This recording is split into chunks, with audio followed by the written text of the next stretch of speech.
Hello बच्चों, नमस्कार। आज हम पढ़ने वाले हैं कि जब भी कोई कैपेसिटर किसी रजिस्टर के थ्रू चार्ज किया जाता है तो उसके डिफरेंट जो पैरामीटर्स होते हैं चार्जिंग केस में, जैसे आवेश, धारा, वोल्टेज और उसकी प्लेटों के बीच उत्पन्न इलेक्ट्रिक फील्ड का जो इक्वेशन आता है, अगर इनको ग्राफिकल फॉर्म में रिप्रेजेंट करना चाहें तो किस प्रकार से हम इन्हें रिप्रेजेंट कर सकते हैं। तो चलिए आइए डिस्कस करते हैं। हमारे पास charging of the capacitor case में जो डिफरेंट पैरामीटर्स के इक्वेशंस आए थे वो थे, चार्ज केस में था Q equal to q naught 1 minus e की power minus t by tau, जहाँ पर टाउ जो है वो टाइम कांस्टेंट था फॉर दी आर और सी ऑफ दी कैपेसिटर। ठीक है, where tau is equal to R into C, जहाँ पर आर जो है वो उस रजिस्टेंस का रजिस्टर था जिसके थ्रू कैपेसिटर को चार्ज किया जाता है। आई का मान क्या था? आई इक्वल टू आया था आई नॉट ई की power minus t by two, जहाँ पर आई नॉट का मान क्यू नॉट अपॉन टाउ आया था। इन सभी के लिए आप हमारे पिछले लेक्चर को फॉलो कर सकते हैं। V equal to v naught 1 minus e की power minus t by tau and E equal to e naught 1 minus e की power minus t by tau. तो अब इन सभी को देखते से पहले हम एक कंसीडर कर लें, देख लें कि अगर हमारे पास एक इक्वेशन y इक्वल टू ई की पावर x दिया हुआ है तो इसका इक्वेशन कैसे होता है। x अगर x एक्सिस पर है, y एक्सिस पर यहाँ पर है, तो यू नो डैट अगर आप x का मान 0 रखेंगे तो आपका y का मान आएगा e की पावर 0 और e की पावर 0 का मान होता है 1। ठीक है, जब आप x का मान इनफाइनाइट रख देंगे तब क्या होगा? x का मान इनफाइनाइट रखने पर e की पावर इनफाइनाइट का मान आएगा इनफाइनाइट, यानी जब x इनफाइनाइट है तो y का मान भी इनफाइनाइट होता है। ठीक है, और इसका जो इंक्रीज होता है एक्सपोनेंशियल इंक्रीज, वो कुछ इस तरह से ऊपर चढ़ता हुआ जाता है। ठीक है, तो this is equation for e की पावर x। इसी के अपोजिट अगर y इक्वल टू ई की पावर माइनस एक्स का इक्वेशन हो तब क्या होता है? तब होता है कि अगर x इधर है और y इधर है तो देन यू नो डैट अगर x का मान आप 0 रखेंगे तो आपकी वैल्यू आएगी 1। ठीक, और अगर आपका मान x का मान इनफाइनाइट है तो आपकी वैल्यू आएगी y की, क्योंकि e की पावर माइनस इनफाइनाइट, e की power minus infinite is equal to 1 upon e की power infinite, means 1 upon infinite is equal to 0। ठीक है, यानी कि जब x का मान इनफाइनाइट कहीं आगे की तरफ कहीं इनफाइनाइट होगा तो वहाँ तक जाते जाते आपका e की पावर माइनस एक्स का मान जो होगा वो 0 होने लगता है। तो इस प्रकार से e की पावर माइनस एक्स का जो एक्सपोनेंशियल डिके है वो इस तरह से आता है। ठीक है, अब अगर इसी का मान लीजिए y इक्वल टू की पावर माइनस के एक्स दिया है तो उस केस में क्या होता है? a इंटू ई की पावर माइनस के एक्स है, तो वेन x इक्वल टू 0 आएगा आपका, देन y इक्वल टू क्या आएगा? तो y का मान a आएगा। ठीक है, तब आपका मान y इक्वल टू a हो गया। जब x इक्वल टू इनफाइनाइट होगा तो e का मान भी इनफाइनाइट होगा, सॉरी, जब x इक्वल टू इनफाइनाइट होगा तो e की पावर माइनस इनफाइनाइट का मान 0 होगा, y का मान अगेन 0 होगा। अब ये k क्या करता है? k is the damping factor. ठीक है, k का मान जितना ज़्यादा होगा ये डिक्रीज उतना ही शार्प होगा। ये डिक्रीज ऐसे भी हो सकता है, all these graphs are exponential decay type graphs, but ये जो स्टिफनेस दिखाई दे रही है, ये स्टिफनेस ये शो कर रहा है कि k का मान कितना ज़्यादा है। k का मान जितना ज़्यादा होगा, ठीक है, k अगर ग्रेटर है तो ये वाली ग्राफ होगा, उससे कम है तो ये ग्राफ होगा, उससे कम है तो ये ग्राफ होगा। ठीक है, तो k का मान जैसे जैसे बढ़ता जाएगा इसकी घटने की जो टेंडेंसी है वो उतनी ही ज़्यादा लार्ज होती जाएगी। ओके, तो अगर मान लीजिए k1 यहाँ पे है, k2 यहाँ पे है, k3 यहाँ पे है और k1 greater than k2 greater than k3 है, तो ये ग्राफ की टेंडेंसी होगी। ठीक है, तो ये आपने समझ लिया। अब इसी के को समझते हुए हम अपना इनका ग्राफ प्लॉट करने जा रहे हैं। तो इनके ग्राफ के लिए आप ये समझ लीजिए कि सबसे पहले हमें क्या प्लॉट करना है? सबसे पहले हमें प्लॉट करना है क्यू का ग्राफ। क्यू का ग्राफ प्लॉट करने के लिए हम इसको देख लें कि हमारा यहाँ पे जो वेरिएबल है वो है टी और डिपेंडेंट वेरिएबल क्यू है, इंडिपेंडेंट वेरिएबल टी है, क्योंकि दिए गए सी और आर के कॉम्बिनेशन के लिए टाउ का मान कांस्टेंट है और उसके ऊपर जो मैक्सिमम चार्ज स्टोर होगा वो भी कांस्टेंट है, तो टी ही वेरिएबल है। तो एक्स एक्सिस पे हम रखेंगे टी और वाई एक्सिस पे हम रखेंगे क्यू को। ठीक है, क्योंकि मैक्सिमम वैल्यू जो आएगी वो आएगी क्यू नॉट, आप निकाल कर देख सकते हैं। जब आपका टी का मान 0 है देन दिस वैल्यू इज़ 0। ठीक है, ओके, हाँ, जब आपके टी का मान 0 है तो ई की पावर माइनस जीरो का मान क्या होगा, -0, 1 अपॉन ए की पावर -1 अपॉन ए की पावर 0, 1 अपॉन 1, तो ये 1 - 1 0 हो जाएगा। आपका क्यू का मान जो है वो 0 आ जाएगा। ठीक है, जब टी 0 होगा तो क्यू का मान 0 होगा। टी का मान इनफाइनाइट है तो ई की पावर माइनस इनफाइनाइट होगा। ई की पावर माइनस इनफाइनाइट को हम लिख सकते हैं 1 अपॉन ए की पावर इनफाइनाइट, 1 अपॉन इनफाइनाइट हो जाएगा। ठीक है, ई की power minus infinite 1 upon e की पावर इनफाइनाइट, चूँकि ई की पावर इनफाइनाइट का मान इनफाइनाइट होता है तो 1 अपॉन ई की पावर इनफाइनाइट 1 अपॉन इनफाइनाइट हो जाएगा और फाइनली 0 हो जाएगा। तो ये वैल्यू जो आ जाएगी हमारी q equal to q naught को, यानी जहाँ कहीं पे अगर इनफाइनाइट होगा, अगर इसकी वैल्यू क्यू नॉट यहाँ पे मैक्सिमम है तो ये एक्सपोनेंशियली इंक्रीज करता हुआ क्यू नॉट की वैल्यू पर इनफाइनाइट पर पहुँच जाएगा। अब ये जो एक्सपोनेंशियल इंक्रीज है ये डिपेंड करता है कि जल्दी घटेगा या देर से जल्दी बढ़ेगा कि देर से बढ़ेगा, ये टाउ के ऊपर डिपेंड करता है। क्योंकि आप देख रहे हैं जैसे यहाँ पे के फैक्टर आया था वैसे ही यहाँ पे आपका -1 अपॉन टाउ इसके साथ ऐड है ना, 1 अपॉन टाउ। तो टाउ का मान जैसा भी होगा ज़्यादा कम उसके अकॉर्डिंग ये जो आपकी स्टीफनेस है ये बढ़ेगी घटेगी। ठीक है, यानी ये इंक्रीज आपका ऐसा भी हो सकता है, ये इंक्रीज आपका ऐसा भी हो सकता है। ठीक है, तो all this graphs are for q. यहाँ से हम टाउ को क्या करेंगे, डिफाइन करेंगे। कैसे डिफाइन करेंगे कि आप रख सकते हैं यहाँ पे जब भी आप t इक्वल टू टाउ रखेंगे, when t equal to tau, जब आप t का मान टाउ रखेंगे तो यहाँ पे आपका मान आ जाएगा e की पावर -1। e की पावर -1 को आप लिख सकते हैं 1 अपॉन ई। तो 1 अपॉन ई का जो भी मान होता है 2 पॉइंट समथिंग होता है, तो आप 1 अपॉन 2 पॉइंट समथिंग करके जब पूरा का पूरा इक्वेशन सॉल्व करेंगे तो आपका आएगा q equal to 0.693 q not.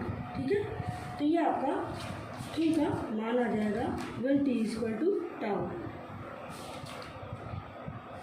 Sorry ये आएगा आपका 0.632, इतनी वैल्यू आ जाएगी जब t बराबर टाउ होगा। तो मान लेते हैं कि 0.5 तो यहाँ पे होगा, 0.632 वैल्यू कहीं यहाँ पे आएगी, क्यू नॉट यहाँ पे है तो 0.632 क्यू नॉट इस जगह पे होगा। ठीक है, इसको हम आगे बढ़ाते हैं। तो पहले कर्व, दूसरा कर्व एंड तीसरा कर्व। पहले कर्व के लिए यहाँ से हम टाइम वाले एक्सिस पे जाएंगे, ये आ गया टाउ 1। ठीक है, तो पहले कर्व के लिए टाउ 1 या टाइम का मान इतना होगा।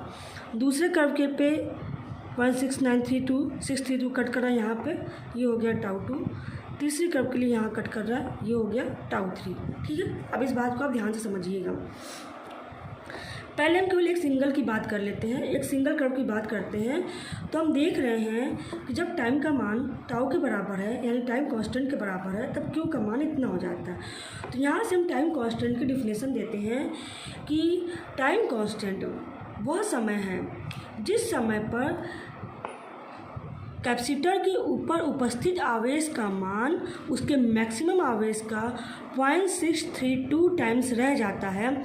उसी समय को हम चार्जिंग के केस में उस CR कॉम्बिनेशन के लिए टाइम कांस्टेंट या समय नियतांक कहते हैं।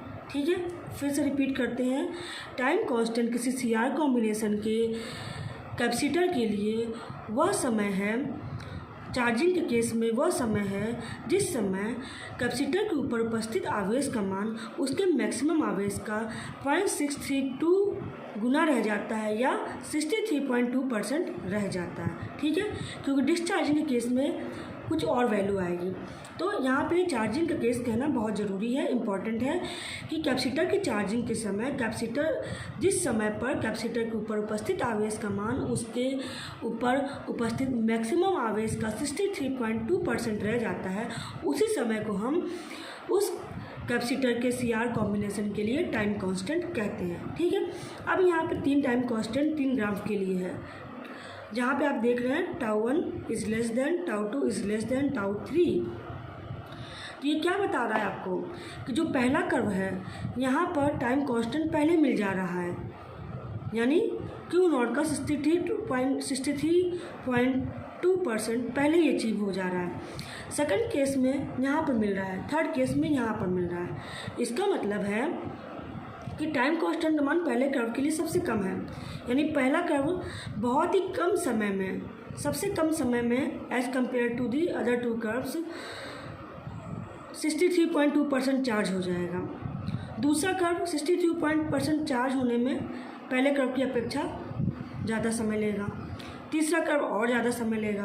तो इसीलिए कैपेसिटर की चार्जिंग के लिए जो C और R का कॉम्बिनेशन बनाया जाता है, इस प्रकार बनाया जाता है कि जो चार्जिंग रेट हो वो बहुत ज़्यादा ना हो। आजकल देखिए फास्ट चार्जिंग चार्जर आ रहे हैं मोबाइल्स में, जो कि जल्दी चार्ज कर देते हैं। तो उनका क्या होता होगा, उनका यही चीज़ होता होगा कि उसके लिए टाइम कांस्टेंट कम रखा जाता है। और टाइम कांस्टेंट कम रखने के लिए हमारा कंट्रोल किस पे होगा, CR। अगर हमने कैपेसिटर कोई ले लिया तो अब हम उसकी कैपेसिटेंस नहीं चेंज कर सकते। हम क्या चेंज कर सकते हैं, उसके साथ में जो हम रेजिस्टेंस लगा रहे हैं उसकी कितनी वैल्यू रखें। अगर हमें टाइम कांस्टेंट कम रखना है तो हमें R का मान कम रखना पड़ेगा, ठीक है। तो इस प्रकार से कैपेसिटर की चार्जिंग का ग्राफ हो गया। अब इसी के क्रम में हम कैपेसिटर का वोल्टेज का ग्राफ देखिए। ये ग्राफ, ये इक्वेशन और ये इक्वेशन एकदम सेम है, तो इसलिए जैसा इसका ग्राफ बनेगा वैसा ही इसका भी ग्राफ बनेगा। अब आप सोचेंगे e की पावर माइनस एक्स का ग्राफ तो डाउनवर्ड डायरेक्शन में ऐसे था, इसको ऐसे कैसे बना रहे हैं। तो इसको बनाने का मतलब ये है कि e की पावर माइनस एक्स टाइप के ग्राफ को किसी कांस्टेंट से घटा दिया गया है। तो जब आप इस ग्राफ को a से घटाएंगे तो ये जस्ट इसका उल्टा होके ऐसे के बजाय ऐसे आएगा।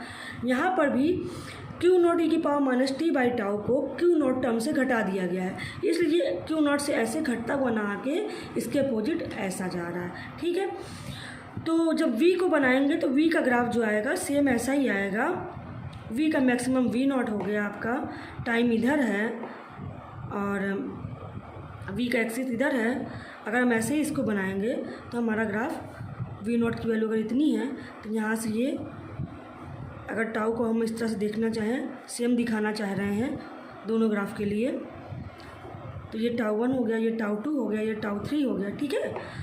तो ये पहला ग्राफ हो गया। यहाँ पे ये आएगा 63.2% ऑफ V नॉट या 0.62 ऑफ V नॉट, ठीक। इसको आगे बढ़ाएंगे हम तो हमारे जो दूसरे ग्राफ होंगे, एक ग्राफ जाएगा इसके ऊपर से जाता हुआ और दूसरा ग्राफ कहीं यहाँ से होता हुआ यहाँ चला जाएगा, ठीक है। ये सैचुरेटेड पॉइंट है, यहाँ पे क्यू नॉट V0 का V नॉट यहाँ पे वैल्यू होगी, यहाँ पर क्यू नॉट वैल्यू होगी, ठीक। तो क्यू का मान का ग्राफ मिल गया, V का ग्राफ मिल गया।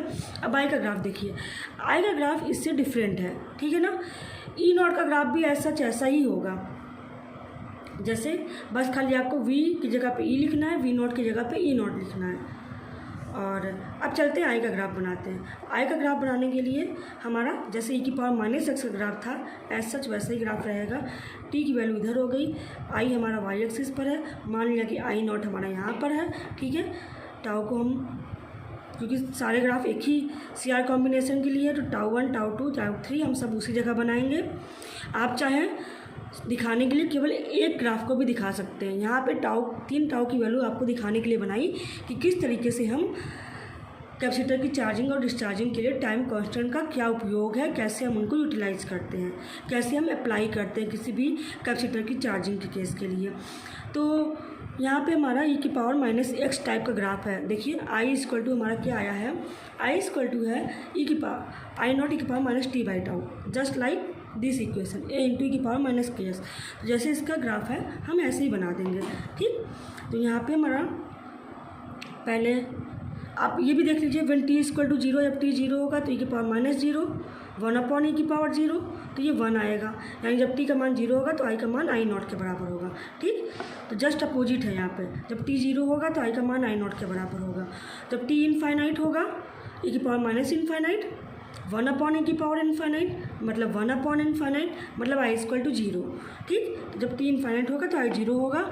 तो चलिए इस केस में जो हमारा टाउ होगा जस्ट इसका अपोजिट, आप यहाँ पे 1 है तो 1 से 0.632 आप जब घटाएंगे तो 1 माइनस 0.632 जो आएगा आपका कितना आएगा, 0.368 आएगा, ठीक। और आप चाहे तो निकाल भी सकते हैं।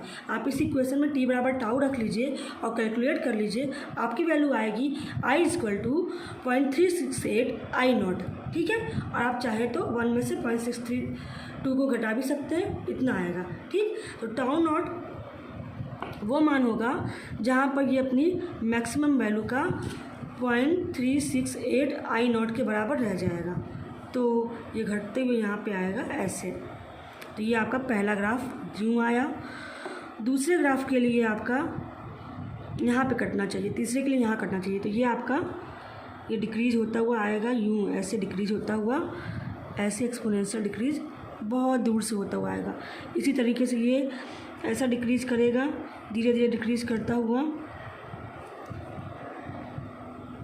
ऐसे आएगा। तो इस प्रकार से ये आपके आई का ग्राफ हो गया। आप थोड़ा और अच्छी तरीके से बनाएंगे तो आपका ऐसा बनेगा, यूँ यूँ और ये ऐसे। इस तरीके से आपका एक कांस्टेंट आई नॉट से होता हुआ ऐसे आ जाएगा। तो इस प्रकार हमने अपने सारे पैरामीटर्स का ग्राफ कैसे खींचा जाता है ये हमने इस लेक्चर में सीखा। ओके बच्चों, थैंक यू वेरी मच।